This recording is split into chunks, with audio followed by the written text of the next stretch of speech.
Hello, everybody, and welcome to another episode of Chop It Up.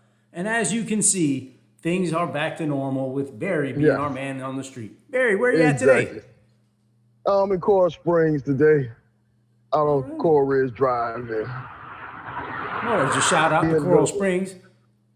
JR, where are you at? I happen to be in Valdosta, Georgia.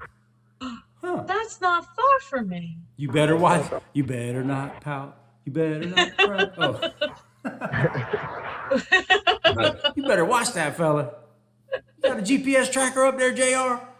Yes, Gotta I get do. close, And my next stop is going to be North Carolina. Well, Okay, Michelle, at good. least he's moving in the right direction.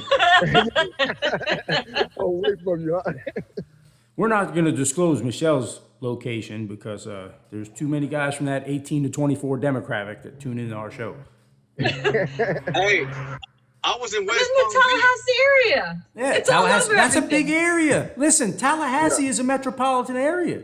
Yes, it Listen. is. It's got, Hey, it's listen, got a I'll tell you nice last- jail too, by the way. I was in that jail for a week. They feed pretty good. And Hey. not only that, they have a whole new program out of that jail for reentry. It's really, they put a whole bunch of services in. It's called, I think, the Spark program or something like that. Well, that makes it We got a even better. really active reentry coalition. Hey, I'll tell you something funny, right? I was at this jail. I got there on a Tuesday, and I was going to be there from Tuesday to Tuesday. Now, they didn't come get me on a Monday. Broward went up there and dropped off my transfer papers on a Tuesday, and they came and got me that same day. Instead of looking at it and saying, oh, well, this guy doesn't have to be down there until the 17th, they came and got me on the 10th of January 2017. And as soon as I get there, they put me in confinement. So I'm in confinement, and there's a little call box in the door in your cell where you can push a button and talk to the cop in the officer station, right? All right. So these guys keep coming out for their hours and getting on the phone. Well, they keep skipping me, and nobody's asking me about my hour, so I keep pushing the button. Hey, this is the floor, I want an hour. Hey, this is the floor, I want an hour. They don't tell me anything, right? So finally, a white shirt comes through there, and I'm on the door, and I go to talking, and I'm cussing. I've been there for 4 days now. I haven't come out the cell yet, and guys keep telling me, just tell me you want an hour. I said, all right. And he says, listen, I can't let you out. And I said, why not? He said, man, you've been locked up longer than anybody in this jail. And you got longer to do than anybody in this jail. He said, and I saw what you did in prison. I'm not letting you out. I said, that was a long time ago. I'm going home to get resentenced. He said, I don't care what you tell me. He said, you can talk to classification. I said, well, when can I do that? He said, whenever they come up here, which they never did. And then these guys get commissary in these big ass bags in confinement. And I'm like, what the hell is this? So next time they come, man, I snapped. And man, I cussed so goddamn much that the guys, when they were coming out for the hour, they were shooting honey buns in front of the door, Tijuana mamas, everything. Talking about, some, man, that was awesome. You told that motherfucker about his ass. And then they brought me down to Broward, and that was out. I stayed there for a week, though. They had good food. They had real good food. But Speaking of good food, I know you guys have seen the pictures. I happen to have an order of cream beef waiting on me right now. Oh, yeah. Oh, yeah. And there's something I want to talk about. JR and I spoke about this yesterday because, I sent the cream beef pictures to everybody. It's odd how this whole thing about the cream beef came about, right? It came about first because there were some people out here that wanted to do an intervention on me, right? I didn't know about it until after the fact. But it was because I have, quote, too many friends from jail and not enough friends on the street, right? And we've spoke about this, but nobody else knows about it, so let's talk about it again. Yeah. They had this conceived notion that my friends from prison are hoodlums just because they were in prison, right? So they were like, you need friends that have never been locked up. You need good friends. I said, listen, I got good friends. They just happen to be people who were locked up. And it's the same thing with the cream beef. My friend Kim is like, why do you like that stuff so much? You should forget about that. That was prison food. But it doesn't matter where you were at. If you like something that was there, you just like it. Cream beef is still my favorite breakfast. It just is. Oh, excuse me. And let me tell you something. You know, in prison, guys will bet on anything. And they'll damn near bet anything they have on anything. You know, I mean, there were times that guys would throw a piece of food out at the start of count time and bet whether a roach would come out and eat it before count cleared. You know what I'm saying? But guys did not bet the biscuits from that cream beef tray. I mean, you'd hear a conversation where a dude would be like, I like the Lakers. I'm giving up 10. Well, what you want to bet? I'll bet anything. Well, bet that biscuit in the morning. No, man, not the biscuit. You know what I'm saying? Anything but the biscuit. Anything but those biscuits. And you'd have dudes. What did you say? I said it might bet the hash browns, but they ain't betting the biscuits. No. And you'd have guys that were like big money guys, and they'd sit in the chow hall, man, with like a pile of biscuits, like they really sure enough did something, you know? And they'll be buying biscuits a month ahead of time. A month ahead of time. Let me get your biscuits next Sunday. No, okay, well, how about the Sunday after? You know what I'm saying? Because those were the 2 days we got biscuits, were Sunday and Thursday. So who is in on this intervention? Oh, listen. You know, I try not to name names, but there were some friends of a real good friend of mine.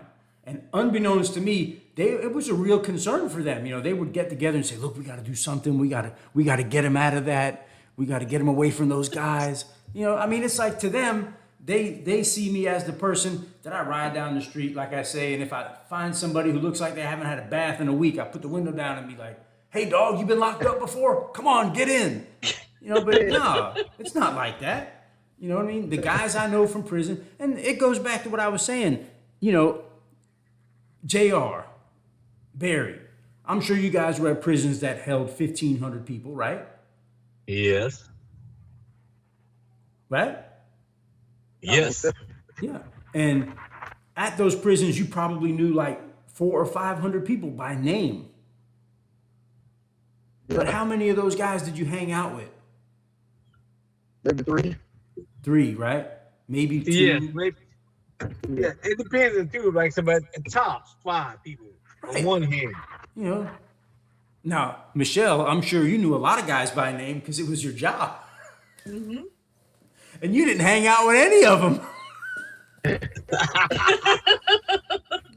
Hey, here was a conversation Michelle and I had once in prison about a friend of mine named Michael Glover, who happens to still be locked up, and it's an injustice that he's still there.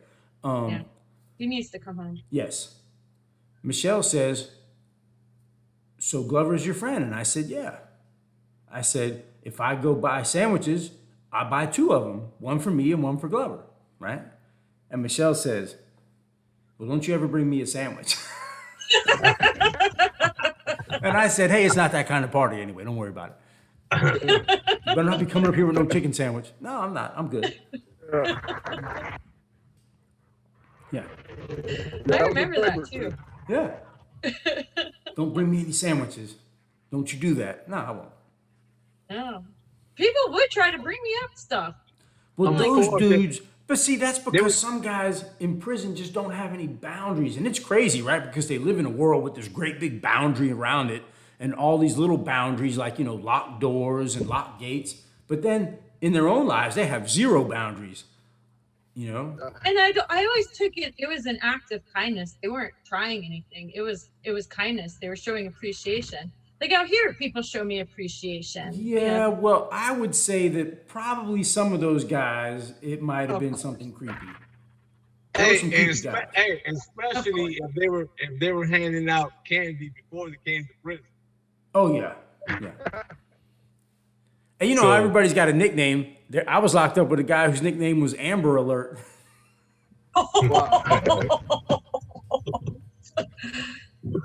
Most of the time, it was just artwork, and I would just hang it up on the wall. That was the that's deal. Cool. No, that's cool. I thought you meant like guys coming up there like with some other kind of stuff, you know, like food or something. No, Especially the story you told about the guy that put the package on the desk. Oh yeah, that's crazy. Hey, well, you remember the guy that was stalking Miss Smith? That was not me. Oh, he didn't put it on my desk. He put it on somebody else's desk, and then he got me as a counselor and knew not to try me. But that was not going to happen. Michelle, Do you remember Yep. the guy that was stalking Miss Smith when she was in the library? Yep, he put the little picture inside in the book. Like he put him. So this one inmate took like tinfoil No, he and put made the like mirror. a little mirror. He put the Oh, mirror. was it a real mirror? Yes, He it put was a the mirror mirror in from the there, canteen. and he said to Miss Smith, he said, if you open this and look in it, you'll see the most beautiful woman in the world. Oh, geez. That was kind of smooth. She was going through a lot, though. I don't know, like, you know. Wait, but that reminds me of a little incident. This one lady heard this one guy talking to this officer, and he was telling her how beautiful she was, this and that. And she looked, not to be mean or anything, but she looked like someone's elderly mother or aunt or grandmother or somebody. And the one lady pulled me to us. I says, man, why do those guys say that? They just doing that. I says, listen, you don't understand it. You got to put it in context.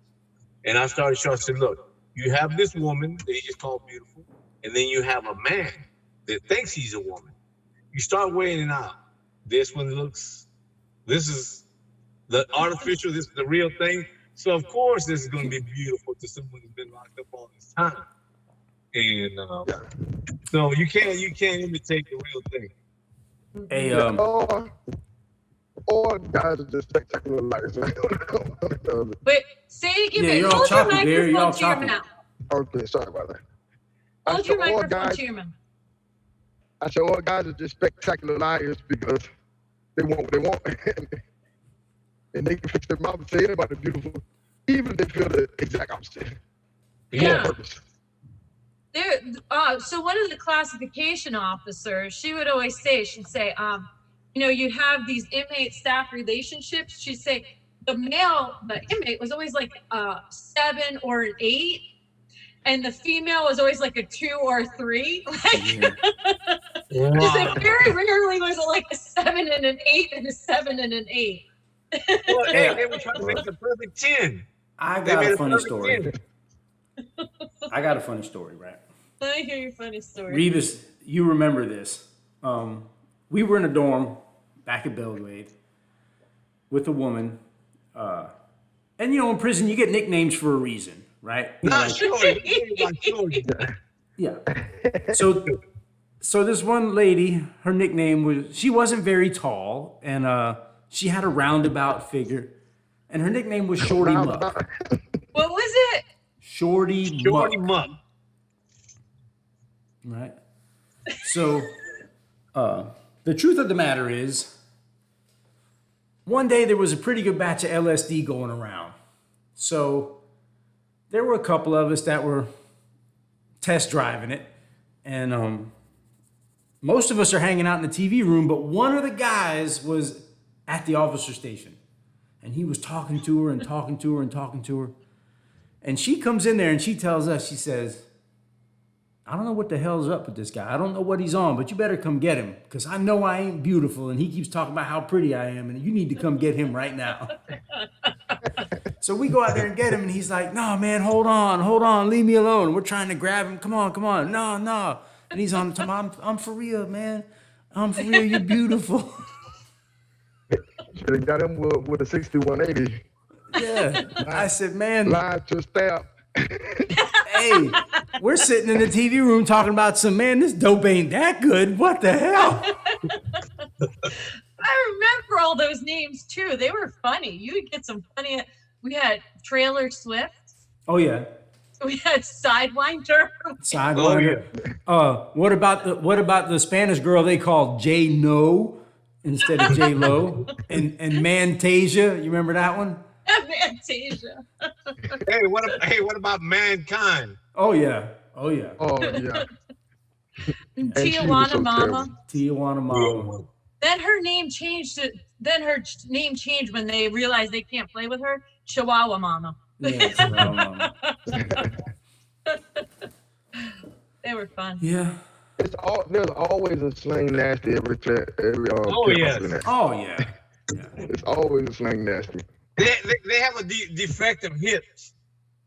Yeah. Well, I don't know if they were defective, but they have distinct walks. I don't know what mine. Undertaker. What was my nickname? I don't think you ever had a nickname, Miss. Everybody just called you Miss 48. Hey, but listen too. But that reminds me of Crazy Bitch was one of them. Hey, but what about that reminds me of the little incident in Madison. There's a female.